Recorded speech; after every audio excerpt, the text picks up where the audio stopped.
In today's video, I'm going to teach you how to use Miro for project management. We'll walk through setting up a clean visual workspace that makes it easy to plan, track, and collaborate on any project from start to finish. Start by setting up a project board. Create a new board and think of it as your project hub.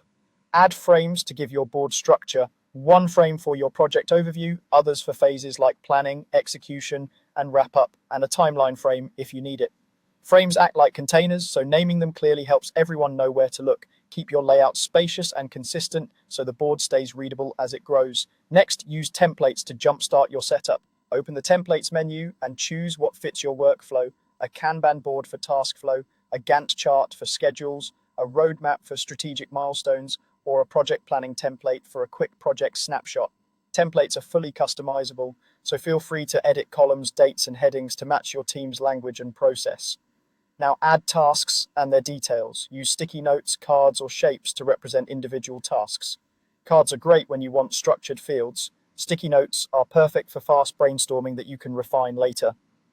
For each task, include assignees, so ownership is clear, due dates to guide timing, priorities to signal urgency, and tags to group by themes like design, engineering, or review. Write task titles that start with action verbs and keep descriptions short but specific.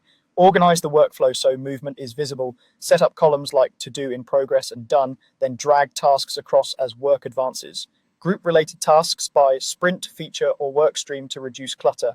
Use connectors to map dependencies. For example, link a testing task to the design task it relies on, so blockers are obvious at a glance. Keeping lines tidy and labeled avoids confusion as the board scales. Track progress in real time. Update task statuses during stand-ups or review sessions, and use colors or icons to indicate state, owner, or risk level. A simple color legend on the board helps everyone read the visuals the same way. Encourage quick updates as work changes to keep the board accurate and trustworthy. Finally, collaborate with the team. Invite teammates to the board, set the right permissions, and use comments and mentions to discuss tasks without losing context. Use quick emojis or stickers to acknowledge progress and keep momentum high. With this setup, your Miro board becomes a living source of truth that keeps your project organized and your team aligned.